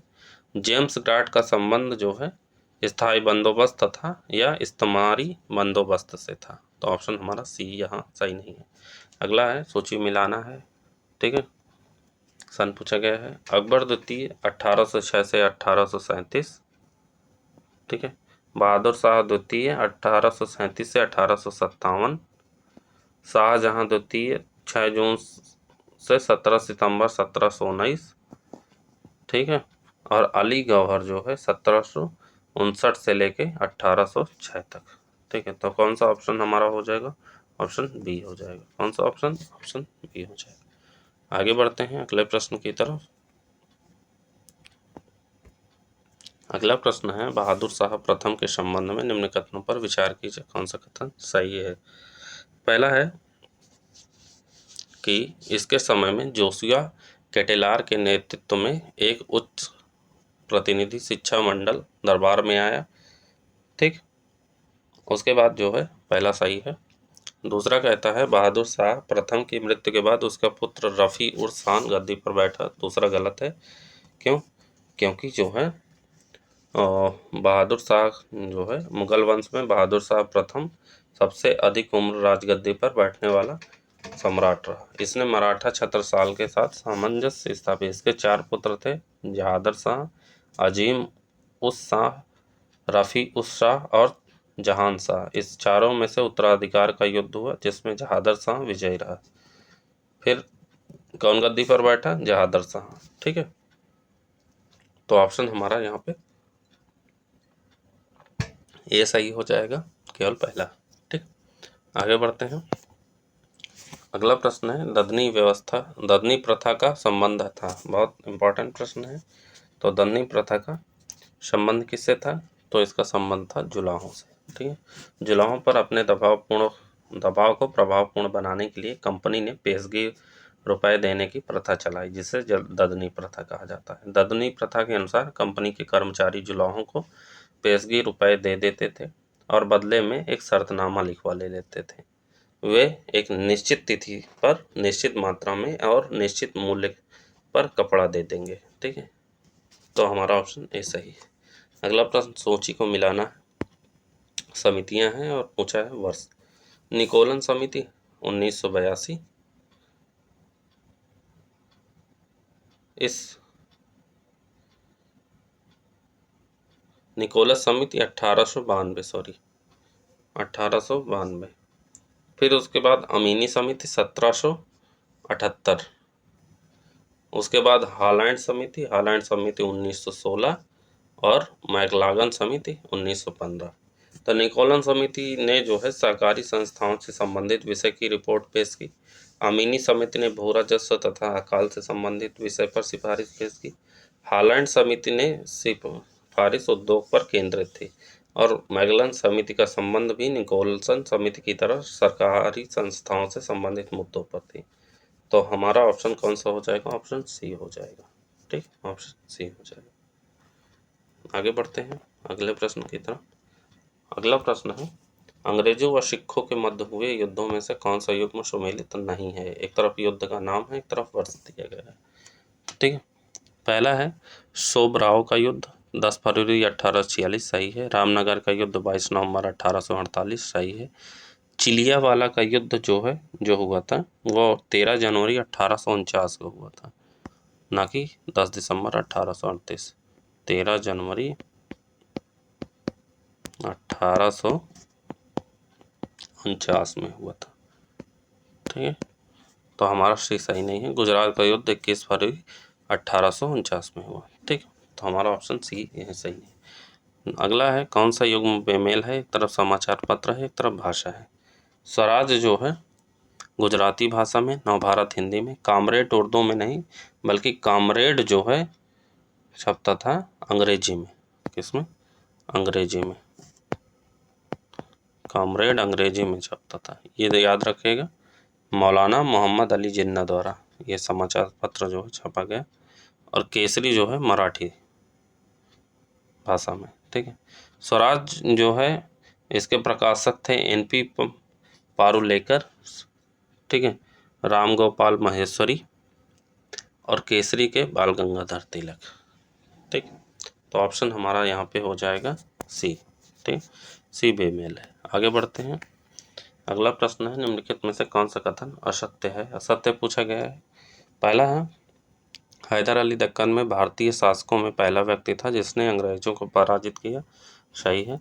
हैदर अली ने खांडे राव नामक ब्राह्मण को अपना सलाहकार नियुक्त किया, यह भी सही है। हैदर अली ने डिंडीगुल में एक आधुनिक शस्त्रागार की स्थापना की, यह भी सही है। तृतीय आंग्ल मैसूर युद्ध के दौरान ही हैदर अली की मृत्यु हो गई थी, ये गलत है। क्यों? क्योंकि जो है प्रथम आंग्ल मैसूर युद्ध में वह विजयी रहा, द्वितीय में युद्ध के समय वह घायल हो गया, जिसके फलस्वरूप उसकी 1782 में मृत्यु हो गई। ठीक है, तीसरा युद्ध आंग्ल मैसूर युद्ध में टीपू सुल्तान था, ना कि हैदर अली। ठीक है, तो ऑप्शन हमारा डी गलत है। आगे बढ़ते हैं अगले प्रश्न की तरफ। अगला प्रश्न है, भैरववाल की संधि का संबंध किससे है? तो इसका संबंध है सिखों से। किससे? सिखों से। भैरववाल की संधि अंग्रेजों और सिखों के मध्य दिसंबर 1846 में हुई थी। इस संधि के अनुसार पंजाब के लिए एक प्रतिशासन परिषद गठित की गई। परिषद में अंग्रेज रेजिडेंट हेनरी लॉरेंस की अध्यक्षता में 8 सिख सरदारों को शामिल किया गया। इस संधि के द्वारा एक तरह से पंजाब पर अंग्रेजों ने अपना अप्रत्यक्ष नियंत्रण स्थापित कर लिया था। तो ऑप्शन हमारा ए सही है। अगला प्रश्न है, निम्नलिखित कथनों पर विचार कीजिए, कौन सा कथन सही है? पहला है, बंगाल का गवर्नर रॉबर्ट क्लाइव था, सही है। बंगाल का प्रथम गवर्नर जनरल वारेन हेस्टिंग था, यह भी सही है। भारत का प्रथम गवर्नर जनरल लॉर्ड कैनिंग था, ये गलत है। क्यों? क्योंकि भारत का प्रथम गवर्नर जनरल लॉर्ड कैनिंग नहीं था, वायसराय था। ठीक है, ये लॉर्ड कैनिंग जो था वो वायसराय था। ना कि गवर्नर जनरल। ठीक है, गवर्नर जनरल नहीं बल्कि वायसराय था। ठीक, तो ऑप्शन हमारा यहाँ पे सही हो जाएगा, ऑप्शन ए सही हो जाएगा। ठीक,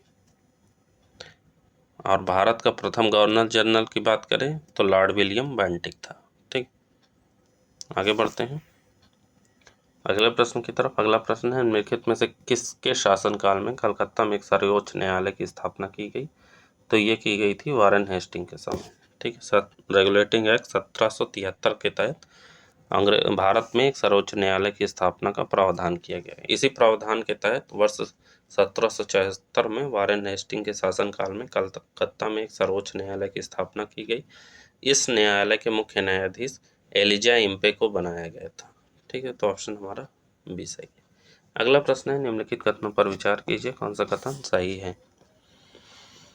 पहला है, भारत में सिविल सेवा का जनक लॉर्ड कॉर्नवालिस था। बिल्कुल सही है। दूसरा है, भारत में सिविल सेवा का जनक लॉर्ड कर्जन था। पुलिस सेवा का जनक लॉर्ड कर्जन था, गलत है, बल्कि भारत में पुलिस सेवा का जनक लॉर्ड कॉर्नवालिस ही था।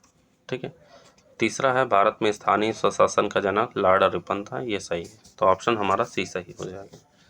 ठीक है, कौन सा ऑप्शन? सी सही हो जाएगा। आगे बढ़ते हैं अगले प्रश्न की तरफ। हमारा अगला प्रश्न है, ठगी प्रथा का अंत करने के लिए निम्न में से किस गवर्नर जनरल को श्रेय जाता है? तो ये श्रेय दिया जाता है विलियम बेंटिक को। ठीक है, किसको? विलियम बेंटिक को। इसने ठगों का दमन करने के लिए कर्नल स्लीमैन की नियुक्ति की थी। ठीक है, तो ऑप्शन हमारा बी सही है। आगे बढ़ते हैं अगला प्रश्न है, वर्ष 1859 से 60 के नील विद्रोह के समय भारत का वायसराय कौन था? तो उस समय भारत का वायसराय लॉर्ड कैनिंग था। कौन था? Lord Canning. ठीक है, 1857 का महाविद्रोह और 1859-60 का नील विद्रोह कैनिंग के समय ही हुआ था। ठीक है, तो ऑप्शन हमारा ए सही है। आगे बढ़ते हैं अगले प्रश्न की तरफ। अगला प्रश्न है, लॉर्ड लिटन के संबंध में कौन सा कथन सत्य नहीं है? ठीक है, सत्य नहीं है पूछा है। पहला है, यह ओवन मैरिडिथ के नाम से प्रसिद्ध था। सही है। इसने एक अकाल आयोग का गठन किया, यह भी सही है। इसने वर्नाकुलर प्रेस एक्ट को समाप्त किया, ये गलत है। क्यों? क्योंकि लॉर्ड लिटन जो है के कार्यकाल ब्रिटिश भारत के इतिहास का एक उल्लेखनीय महत्व है रखता है। इसमें जो है वर्नाकुलर प्रेस एक्ट को समाप्त नहीं किया बल्कि इसे लागू किया, जिसे बाद में रिपन ने समाप्त किया था। ठीक है, इसके समय में द्वितीय एंग्लो अफगान युद्ध हुआ था, ये सही है। ठीक, तो ऑप्शन सी यहाँ सही नहीं है। अगले प्रश्न की तरफ बढ़ते हैं। अगला प्रश्न है, 1857 की क्रांति के प्रमुख कारकों के संबंध में निम्नलिखित कथनों पर विचार कीजिए, कौन सा सही है? पहला कथन हमारा कहता है कि डलहौजी की व्यवगत नीति हुई थी। बिल्कुल सही है। वैली जिले की संधि हुई थी, ये भी सही है। लिटन की अग्रवर्ती नीति नहीं हुई थी। पहला ऑप्शन हमारा यहाँ पे सही हो जाएगा। ठीक है, पहला ऑप्शन सही हो जाएगा। ठीक, आगे बढ़ते हैं अगले प्रश्न की तरफ। अगला प्रश्न है, 1857 की क्रांति के प्रतीक के रूप में निम्नलिखित में से किसे चुना गया? तो ये चुना गया था कमल और रोटी को। किसको? कमल और रोटी को चुना गया था। ठीक है, क्रांतिकारी गुप्त तरीके से अपना संदेश एक स्थान से दूसरे स्थान पहुंचाने के लिए इस प्रतीक का इस्तेमाल करते थे, कमल और रोटी का। ठीक है, ये क्रांति के रूप में प्रतीक थे, ये जरूर याद रखिएगा। तो ऑप्शन हमारा यहाँ पे डी सही हो जाएगा। आगे बढ़ते हैं। अगला है, 1857 की क्रांति के समय संबंध में निम्नलिखित में से कौन सा कथन सत्य नहीं है? पहला है, लखनऊ में क्रांति का नेतृत्व तो बेगम हजरत महल ने किया था। सही है। दूसरा है, झांसी के पतन के बाद रानी लक्ष्मीबाई दिल्ली प्रस्थान कर गई। गलत है। क्यों? क्योंकि जो है इसमें जो है रानी लक्ष्मीबाई झांसी की रानी थी, जिन्होंने झांसी में अंग्रेजों का प्रतिरोध किया और झांसी के पतन के बाद ग्वालियर को प्रस्थान कर गई, न कि दिल्ली को। ठीक है, ग्वालियर में भी उनका अंग्रेजों से संघर्ष हुआ, किंतु अंततः उनको वीरगति प्राप्त हुई। तात्या तोड़े का वास्तविक नाम रामचंद्र पांडुरंग था, ये सही है। और वीर कुंवर सिंह जगदीशपुर के जमींदार थे, ये भी सही है। तो ऑप्शन बी हमारा सही नहीं है। आगे बढ़ते हैं अगले प्रश्न की तरफ। अगला प्रश्न है, निम्नलिखित में से कौन सा कथन राजा राम मोहन राय के संबंध में सत्य है? तो इसमें से जो है हमारा हो जाएगा इन्होंने वेदांत कॉलेज की स्थापना की थी, ये सही है। राजा राम मोहन राय आधुनिक भारत में सामाजिक पुनर्जागरण के अग्रदूत माने जाते हैं। उन्हें राजा की उपाधि अकबर द्वितीय ने प्रदान की थी। वर्ष 1825 में इन्होंने वेदांत कॉलेज की स्थापना की। प्रार्थना समाज की स्थापना राजा राम मोहन राय ने नहीं बल्कि आत्माराम पांडुरंग एवं महागोविंद रनाडे ने की थी। ठीक है, तो ऑप्शन हमारा यहाँ बी हो जाएगा। अगला है पुस्तक protest of Jesus, precepts of Jesus की रचना किसने की थी? तो यह रचना की गई थी महादेव गोविंद रानडे द्वारा। ठीक है, नहीं सॉरी, राजा राम मोहन राय द्वारा। किसने? राजा राम मोहन राय ने इसकी रचना की थी। ठीक, इनके द्वारा लिखी गई कुछ अन्य पुस्तकें जैसे तोहफात उल मुबाहिदीन, हिंदू उत्तराधिकार नियम, संवाद कौमुदी और मिरातुल अखबार कई बार पूछा है, ऑप्शन ए सही है। आगे बढ़ते हैं अगले प्रश्न की तरफ। अगला प्रश्न है आर्य समाज की स्थापना के संबंध में निम्नलिखित कथनों पर विचार कीजिए, पूछा है। इसकी स्थापना दयानंद सरस्वती ने की थी। ठीक है, सही है। इसकी स्थापना कलकत्ता में हुई थी, ये गलत है। कलकत्ता में नहीं हुई थी बल्कि बम्बई में हुई थी। ठीक, कहाँ हुई थी? बम्बई में। अब तो मुंबई बोला जाता है, पहले बम्बई बोला जाता था। ठीक, इसकी स्थापना वर्ष 1875 है, ये सही है। ठीक है, तो पहला और तीसरा सही है, तो ऑप्शन हमारा सी हो जाएगा। आगे बढ़ते हैं। अगला प्रश्न है यंग बंग आंदोलन की शुरुआत किसने की थी? तो यंग बंग आंदोलन की शुरुआत की गई थी हेनरी विवियन डिरोजियो द्वारा। ठीक है, ये कलकत्ता के एक घड़ी विक्रेता थे जिन्होंने वर्ष 1828 में यंग बंग आंदोलन की शुरुआत की थी। इस आंदोलन का उद्देश्य था प्रेस की स्वतंत्रता, जमींदारों से किसानों की सुरक्षा तथा उच्च सेवाओं में भारतीयों को नौकरी दिलाना। ठीक है, तो ऑप्शन हमारा बी हो जाएगा। अगला है थियोसॉफिकल सोसाइटी की स्थापना कहाँ हुई थी? तो इसकी स्थापना हुई थी न्यूयॉर्क में। मैडम ब्लावत्स्की और कर्नल आलकॉट ने जो है 1857 में न्यूयॉर्क में थियोसॉफिकल सोसाइटी की स्थापना की थी। ठीक है, तो ऑप्शन हमारा यहाँ पे सी हो जाएगा। आगे बढ़ते हैं।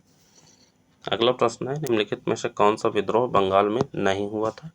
तो इसमें से एक विद्रोह है जो है रामोशी विद्रोह। रामोशी विद्रोह बंगाल में नहीं बल्कि कहाँ हुआ था? ये हुआ था महाराष्ट्र में। ठीक है, महाराष्ट्र में हुआ था। यह विद्रोह महाराष्ट्र में लगान की उच्च दर के खिलाफ किया गया था। ठीक है, तो हमारा ऑप्शन बी हो जाएगा। अगला है फराजी विद्रोह का नेतृत्व किसने किया था?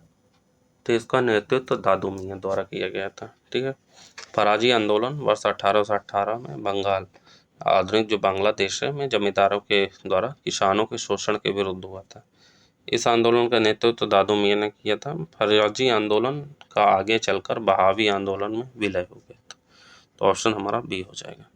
अगला है पाइक विद्रोह का प्रभाव क्षेत्र कौन था? तो पाइक विद्रोह का उड़ीसा था प्रभाव क्षेत्र, खुर्दा क्षेत्र में हुआ था।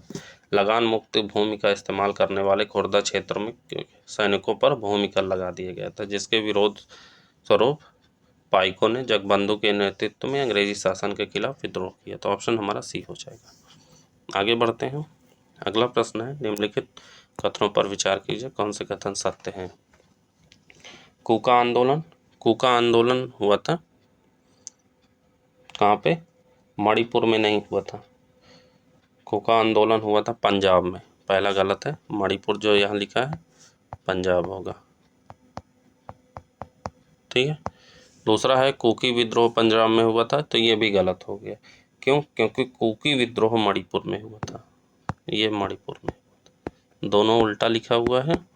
ठीक है, तो हमारा कौन सा ऑप्शन हो जाएगा? ऑप्शन डी हो जाएगा, दोनों सही नहीं है।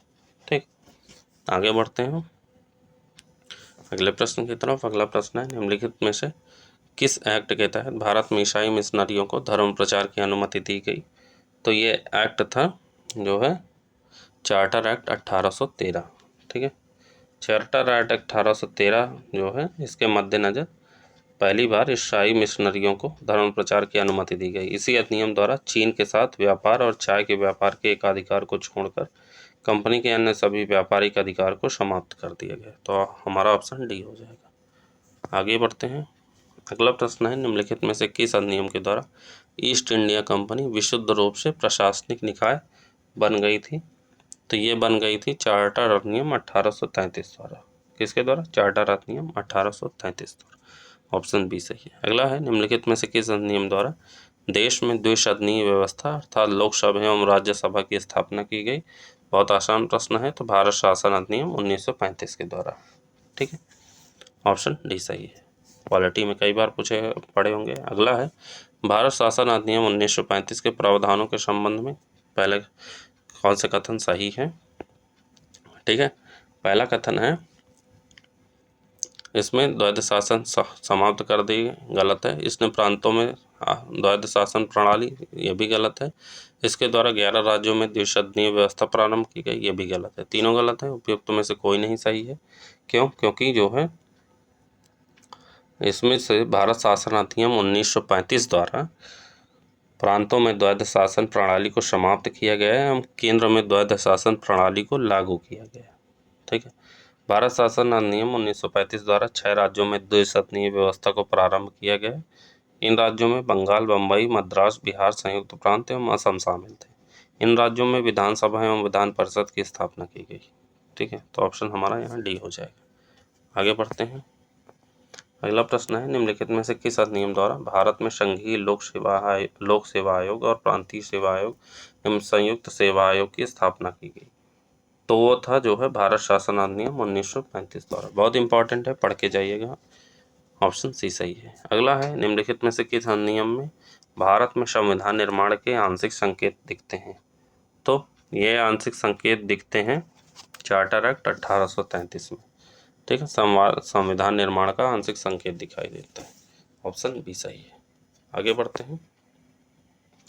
अगला प्रश्न है, निम्नलिखित में से कौन सी संस्था को भारत की पहली राजनीतिक संस्था माना जाता है? तो लैंड होल्डर सोसाइटी को जो है पहली जो है राजनीतिक संस्था माना जाता है। इसकी स्थापना कलकत्ता में 1838 में द्वारिकानाथ टैगोर द्वारा की गई थी। ठीक है, इसके भारतीय सचिव प्रसन्न कुमार ठाकुर थे, जबकि अंग्रेज सचिव विलियम काबरी थे। ठीक है, तो कौन सा ऑप्शन सही है? ऑप्शन ए हमारा सही है। ठीक है, कौन सा ऑप्शन? ऑप्शन ए सही है। आगे बढ़ते हैं अगले प्रश्न की तरफ। अगला प्रश्न है, निम्नलिखित संस्थाओं को उनके स्थापना वर्ष के अनुसार सम्मिलित किया करना है। एक तरफ संस्था है, एक तरफ स्थापना वर्ष है। लैंड होल्डर सोसाइटी, अभी मैंने बताया पीछे ही, लैंड होल्डर सोसाइटी की स्थापना 1838 में होती है। ठीक है, इंडियन लीग की स्थापना 1875 में होती है। पूना सार्वजनिक सभा की 1870 में, और इंडियन ईस्ट इंडिया एसोसिएशन की स्थापना 1866 में होती है। तो ऑप्शन हमारा यहाँ पे ए सही हो जाएगा। ठीक है, आगे बढ़ते हैं। अगला प्रश्न है, निम्नलिखित में से किसने कांग्रेस को 3 दिनों का तमाशा कहा था? बहुत आसान है, अश्विनी कुमार दत्त ने ये कहा था, कांग्रेस को 3 दिनों का तमाशा कहा था। ठीक है, तो ऑप्शन हमारा डी सही है।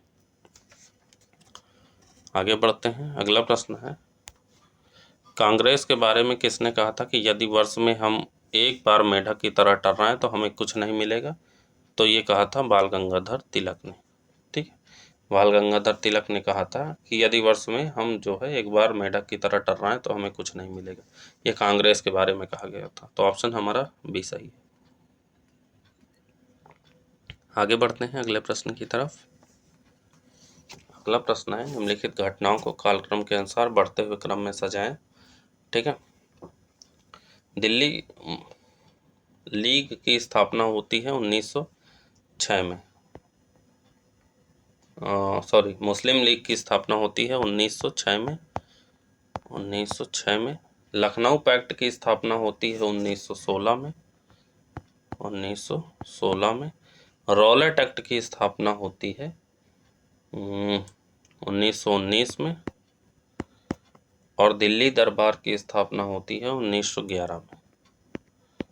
1911 में। तो इस प्रकार हमारा जो है ऑप्शन कौन सा सही हो जाएगा? तो ऑप्शन हमारा बी सही हो जाएगा। ठीक है, ऑप्शन बी सही हो जाएगा। आगे बढ़ते हैं अगले प्रश्न की तरफ। अगला प्रश्न है, सही सुमेलित नहीं है। कांग्रेस अधिवेशन दिया गया है और अध्यक्ष दिया गया है। कानपुर अधिवेशन के अध्यक्ष रहे हैं सरोजिनी नायडू 1925। बेलगांव 1924, इसके अध्यक्ष रहे हैं गांधी जी, ना कि मोतीलाल नेहरू। कौन है? गांधी। ठीक है, महात्मा गांधी थे। कराची के वल्लभ भाई पटेल सही है, और हरिपुरा 1938 सुभाष चंद्र बोस, ये भी सही है। तो ऑप्शन हमारा यहाँ पे बी सही नहीं है। अगला प्रश्न है, निम्नलिखित में से कौन सा युग्म सुमेलित नहीं है? ठीक है, दिल्ली षड्यंत्र केस अमीर चंद्र संबंधी थे, ककोरी अशफाकुल्ला, लाहौर जतिन दास, नासिक षड्यंत्र केस से राम बिहारी बोस संबंधित नहीं थे, बल्कि जो है रास बिहारी बोस का संबंध दिल्ली षड्यंत्र से था। ठीक है, किससे? दिल्ली षड्यंत्र से। तो ऑप्शन हमारा डी हो जाए। आगे बढ़ते हैं। अगला है, पूना की प्लेग कमेटी के अध्यक्ष रैंड और लेफ्टिनेंट आर्यास्ट की हत्या किसने की थी? तो इनकी हत्या की गई थी चापेकर बंधु द्वारा। किसके द्वारा? चापेकर बंधु। दामोदर हरि चापेकर और बालकृष्ण हरि चापेकर और वासुदेव हरि चापेकर ने पूना की प्लेग कमेटी के अध्यक्ष रैंड एवं लेफ्टिनेंट आर्यास्ट की हत्या की थी। ठीक है, तो ऑप्शन हमारा बी है। अगला प्रश्न है, निम्नलिखित में से कौन एक पूना सार्वजनिक सभा का संस्थापक सदस्य नहीं था? तो वो नहीं था फिरोज शाह मेहता। ठीक है, फिरोज शाह मेहता नहीं थे, बल्कि महादेव गोविंद रानाडे, जीवी जोशी और एसएच चिपलूणकर थे। ठीक है, तो ऑप्शन हमारा डी यहाँ सही नहीं है। आगे बढ़ते हैं। अगला प्रश्न है, निम्नलिखित में से कांग्रेस के किस अधिवेशन में विजयी विश्व तिरंगा प्यारा गीत का गायन किया गया है? तो ये गायन किया गया था कानपुर अधिवेशन 1925 में। ठीक है, इसकी अध्यक्षता सरोजनी नायडू ने किया, जैसे अभी मैंने पीछे बताया। ठीक है, तो ऑप्शन हमारा बी हो जाएगा। आगे बढ़ते हैं। अगला प्रश्न है, कांग्रेस के अधिवेशन और उसके अंदर घटित घटनाओं के संबंध में निम्नलिखित में से कौन सा सुमेलित नहीं? घटनाएं और कांग्रेस अधिवेशन दिया गया है। ठीक, कांग्रेस का विभाजन होता है सूरत अधिवेशन में 1907 में, ये सही है। कांग्रेस के संविधान का निर्माण इलाहाबाद अधिवेशन, गलत है। इलाहाबाद अधिवेशन नहीं, बल्कि मद्रास अधिवेशन। कौन सा? मद्रास अधिवेशन 1908, ना कि 1910। 1908। ठीक, तो हमारा बी सही नहीं है। कांग्रेस मुस्लिम लीग समझौता लखनऊ अधिवेशन में 1916 में होता है, और पूर्ण स्वराज का प्रस्ताव लाहौर अधिवेशन 1929 में होता है। ठीक है, तो ऑप्शन बी यहाँ सही नहीं है। आगे बढ़ते हैं। अगला है, वर्ष 1906 में ढाका में आयोजित अखिल भारतीय मुस्लिम लीग के वार्षिक अधिवेशन की अध्यक्षता किसके द्वारा की गई थी? तो इसकी अध्यक्षता की गई थी आगा खां के द्वारा। किसके द्वारा? आगा खां के द्वारा। ऑप्शन ए सही है। अगला है, निम्नलिखित में से किस आंदोलन हेतु तिलक स्वराज फंड का गठन किया गया? तो तिलक स्वराज फंड का गठन किया गया था असहयोग आंदोलन के समय।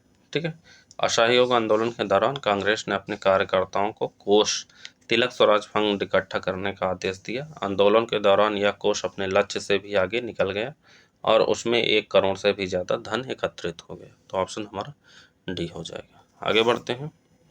अगला प्रश्न है, वह प्रथम भारतीय कौन था जिससे रूस के अंतर्राष्ट्रीय साम्यवादी संगठन कार्मिटर्म के नेतृत्व हेतु चुना गया था? तो ये चुना गया था उपयुक्तों में से कोई नहीं, एम.एन. राय प्रथम भारतीय थे जिन्हें जो है रूस के अंतर्राष्ट्रीय साम्यवादी संगठन कार्मिटर्म के नेतृत्व हेतु चुना गया था। इन्होंने सन 1920 में अंबानी मुखर्जी तथा ताशकंद में रहने वाले कुछ अन्य प्रवासी भारतीयों के साथ मिलकर भारतीय साम्यवादी पार्टी की स्थापना की। ऑप्शन डी हो जाए। अगला है, प्रमुख क्रांतिकारी प्रकाशन पाथेर दाबी किसके द्वारा रचित है? तो पाथेर दाबी लिखी गई है शरद चंद्र चटर्जी के द्वारा। ठीक है, इसे जो है अत्यधिक लोकप्रिय हो गई थी, इसलिए ब्रिटिश सरकार ने इस पर प्रतिबंध लगा दिया गया था। आगे बढ़ते हैं। अगला प्रश्न है, निम्नलिखित में से किस महिला क्रांतिकारी को सूर्य सेन के साथ आजीवन कारावास की सजा दी गई थी? तो ये सजा दी गई थी कल्पना दत्ता को। ठीक है, कल्पना दत्ता को दी गई थी। ऑप्शन डी हो जाएगा। ठीक, आगे बढ़ते हैं अगले प्रश्न की तरफ। अगला प्रश्न जो है सुमेलित करना है, एक तरफ घटना है, एक तरफ वर्ष है। ककोरी कांड कब होता है? 1925 में होता है। सैंडर्स की हत्या की जाती है 1928 में। ठीक है, फिर याचारे की स्थापना होती है 1924 में, और फिर उसके बाद चंद्रशेखर आज़ाद की मृत्यु होती है 1931 में। तो ऑप्शन हमारा कौन सा सही हो जाएगा? ऑप्शन सी सही हो जाएगा। ठीक है, ऑप्शन सी हो जाए। आगे बढ़ते हैं अगले प्रश्न की तरफ। अगला प्रश्न है, नेहरू रिपोर्ट के लिए गठित उप समिति का कौन सदस्य नहीं था? तो इसमें जो है सदस्य नहीं था मौलाना आज़ाद। ठीक है, भारतीय संविधान का मसौदा तैयार करने हेतु वर्ष 1928 में मोतीलाल नेहरू की अध्यक्षता में एक उप समिति का गठन किया गया। अली इमाम, Subhash Chandra Bose, MS any, Mangal Singh, Shoaib Qureshi, GI प्रधान तथा तेज बहादुर सप्रू इसके सदस्य थे। अगस्त 1928 में इस समिति ने अपनी रिपोर्ट पेश की जिसे नेहरू रिपोर्ट कहा गया। ठीक है, तो ऑप्शन हमारा यहाँ पे सी हो जाएगा। अगला है, सविनय अवज्ञा आंदोलन के दौरान नमक सत्याग्रह के लिए किस राज्य में शिविरम की स्थापना की गई? तो शिविरम की स्थापना की गई थी उपयुक्त में से कोई नहीं, यहाँ हो जाएगा। क्यों? क्योंकि शिविरम की स्थापना आंध्र प्रदेश के विभिन्न जिलों में की गई थी, तो यहाँ हो जाएगा आंध्र प्रदेश सही। ठीक है, आंध्र प्रदेश में की गई थी, ऑप्शन डी हो जाएगा। आगे बढ़ते हैं। अगला प्रश्न है, गांधी जी के दांडी यात्रा नेपोलियन की एल्बा से पेरिस की ओर किए गए अभियान के समान थी, किसका कथन है? तो ये कथन है जो है सुभाष चंद्र बोस का। ठीक है, सुभाष चंद्र बोस ने दांडी यात्रा के महत्व के आधार पर कहे थे। यह यात्रा गांधी जी ने 12 मार्च 1930 को साबरमती आश्रम से अपने 78 समर्थकों के साथ प्रारंभ की, जो 5 अप्रैल को पूर्ण हुई थी। तो ऑप्शन हमारा सी हो जाएगा। अगला है, निम्नलिखित में से किस आयोग समिति के अध्ययन के आधार पर कम्युनल अवार्ड 1932 की घोषणा की गई? तो कम्युनल अवार्ड की घोषणा की गई लोथियन समिति के द्वारा। ठीक है, किसके द्वारा?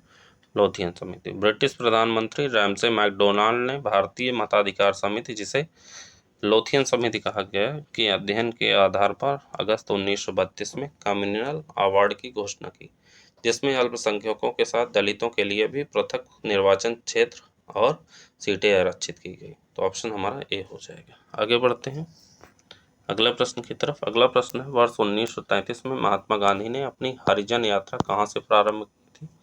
तो ये यात्रा शुरू की थी वर्धा से।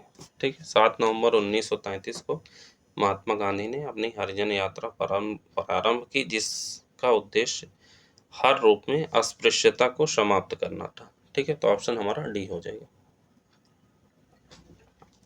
अगला प्रश्न है, भारत सरकार अधिनियम 1935 के संबंध में कौन सा कथन असत्य है? पहला है, इस अधिनियम में अनिवार्य रूप से सभी ब्रिटिश प्रांतों के साथ देशी रियासतों को मिलाकर एक अखिल भारतीय संघ के निर्माण का लक्ष्य रखा गया। गलत है। क्यों? क्योंकि इस प्रावधान के अनुसार प्रस्तावित संघ में सभी ब्रिटिश भारतीय प्रांतों, मुख्य आयुक्त के प्रांतों तथा सभी भारतीय प्रांतों का सम्मिलित होना अनिवार्य था, परंतु देशी रियासतों का शामिल होना वैकल्पिक था। ठीक है, तो ऑप्शन हमारा ये गलत है। बाकी सही है। प्रांतों को स्वायत्तता प्रदान की गई, सांप्रदायिक तथा अन्य वर्गों को पृथक प्रतिनिधित्व दिया गया, वर्मा तथा अदन को भारत के शासन से पृथक कर दिया गया। ठीक है, तो ऑप्शन हमारा ये सही नहीं। आगे बढ़ते हैं। अगला प्रश्न है, जुलाई 1937 के चुनावों में कांग्रेस को किस राज्य में स्पष्ट बहुमत प्राप्त हुआ? तो ये स्पष्ट बहुमत प्राप्त हुआ था उड़ीसा में। ठीक है, उड़ीसा में स्पष्ट बहुमत प्राप्त हुआ। ठीक, ऑप्शन यहाँ पे डी हो जाएगा। तो 6 राज्य थे जहाँ पे स्पष्ट बहुमत प्राप्त हुआ था, वो थे बम्बई, मद्रास, मध्य भारत, उड़ीसा, बिहार और संयुक्त प्रांत। ठीक है, तो ऑप्शन हमारा यहाँ डी है। आगे बढ़ते हैं अगले प्रश्न की तरफ। अगला प्रश्न है, वर्ष 1938 के कांग्रेस अधिवेशन के संबंध में निम्नलिखित कथनों पर विचार कीजिए। कौन सा कथन असत्य है? असत्य कथन पूछा है, कौन सा असत्य है? पहला है, यह अधिवेशन सुभाष चंद्र बोस की अध्यक्षता में हरिपुरा में आयोजित किया गया। सही है। इस अधिवेशन में ब्रिटेन को भारत को स्वतंत्र करने हेतु 6 माह का समय देना तथा उसमें विफल होने पर ब्रिटिश शासन के विरुद्ध विद्रोह का प्रस्ताव पारित किया गया। यह सही है। इस अधिवेशन में राष्ट्रीय नियोजन समिति का गठन किया गया। यह भी सही है। तीनों सही हैं, तो उपयुक्त में से कोई नहीं हो जाएगा, मतलब सारे सही हैं। ऑप्शन डी हो जाएगा। आगे बढ़ते हैं। अगला प्रश्न है, सरकार की भारत संबंधी घोषणा यह दर्शाती है कि ब्रिटेन का बस चले तो भारत में लोकतंत्र कहीं भी न आने दें। उक्त कथन किसके द्वारा कहा गया था? तो ये कथन कहा गया था महात्मा गांधी के द्वारा। किसके द्वारा? महात्मा गांधी के। द्वितीय विश्व युद्ध के दौरान अंग्रेजी सरकार द्वारा भारतीय जनमानस की उपेक्षा तथा कांग्रेस के प्रति शत्रुतापूर्ण रवैये वाली ब्रिटिश शासन की नीतियों से क्षुब्ध होकर महात्मा गांधी ने ये कथन कहे थे। तो ऑप्शन डी हो जाएगा। आगे बढ़ते हैं अगले प्रश्न की तरफ। हमारा अगला प्रश्न है 1945 वर्ष 1940 का पाकिस्तान प्रस्ताव किसके द्वारा प्रस्तुत किया गया था? तो पाकिस्तान प्रस्ताव प्रस्तुत किया गया था 1940 का फजल उल हक के द्वारा। किसके द्वारा? फजल उल हक के द्वारा। ठीक है, ये जो है इस प्रस्ताव को फजल उल हक ने प्रस्तुत किया तथा खलीक उस जमा ने इसका अनुमोदन किया। इस प्रस्ताव के द्वारा भारत के उत्तरी पश्चिमी और पूर्वी प्रदेशों को मिलाकर एक स्वतंत्र राज्य बनाने तथा उसमें शामिल प्रदेशों को प्रभुता संपन्न और स्वशासी बनाने का लक्ष्य था। ठीक है, तो ऑप्शन हमारा यहाँ पे सी सही हो जाएगा। आगे बढ़ते हैं अगले प्रश्न की तरफ। अगला प्रश्न है निम्नलिखित में से किस घटना को दिल्ली चलो आंदोलन भी कहा गया? तो दिल्ली चलो आंदोलन कहा गया था व्यक्तिगत सत्याग्रह को। वर्ष 1940 में गांधी जी द्वारा प्रारंभ किए गए व्यक्तिगत सत्याग्रह में प्रावधान था कि व्यक्तिगत सत्याग्रही युद्ध विरोधी भाषण को दोहराते हुए गांव की ओर प्रस्थान करेंगे, तत्पश्चात गांव में अपना संदेश फैलाते हुए दिल्ली की ओर मार्च करने का प्रयास करेंगे। इसी नीति के कारण इस आंदोलन का नाम दिल्ली चलो आंदोलन पड़ गया। ठीक है, 17 अक्टूबर 1940 को विनोबा भावे पहले सत्याग्रही बने और इसके बाद जवाहरलाल नेहरू दूसरे। ठीक है, तो ऑप्शन हमारा बी सही है। आगे बढ़ते हैं। अगला प्रश्न है निम्नलिखित में से कौन सा कालानुक्रम सही व्यवस्थित है? तो कालानुक्रम इसमें सही व्यवस्थित है ऑप्शन डी। लेखकों की घोषणा होती है 17 अक्टूबर 1939 को, फिर पाकिस्तान प्रस्ताव 1940 मार्च में, अगस्त प्रस्ताव अगस्त 1940 और व्यक्तिगत सत्याग्रह अक्टूबर 1940। ठीक है, तो ऑप्शन डी हो जाएगा। आगे बढ़ते हैं अगले प्रश्न की तरफ। अगला प्रश्न है भारत छोड़ो आंदोलन के दौरान गठित समांतर सरकार में सर्वाधिक लंबा कार्यकाल किसका था? तो सर्वाधिक लंबा कार्यकाल जो है सतारा का था। ठीक है, भारत छोड़ो आंदोलन के दौरान गठित समांतर सरकार में सर्वाधिक लंबा कार्यकाल सतारा की समांतर सरकार का था, जिसकी स्थापना वाईवी चौहान तथा नाना पाटिल के प्रमुख भूमिका थी। प्रमुख समांतर सरकार में जो है बलिया से चित्तू पांडे के नेतृत्व में अगस्त 1942 में केवल एक सप्ताह के लिए, तामलुक दिसंबर 1942 से सितंबर 1944 तक, सतारा 1943 से 1945 के मध्य। ठीक है, तो ऑप्शन हमारा यहाँ पे डी हो जाएगा। आगे बढ़ते हैं अगला प्रश्न की तरफ। अगला प्रश्न है जर्मनी में फ्री इंडिया सेंटर की स्थापना किसके द्वारा की गई थी? तो फ्री इंडिया सेंटर की स्थापना उपयुक्त में से कोई नहीं हो जाएगा, क्योंकि फ्री इंडिया सेंटर की स्थापना सुभाष चंद्र बोस के द्वारा की गई थी। किसके द्वारा? सुभाष चंद्र बोस के द्वारा जो है सुभाष चंद्र बोस के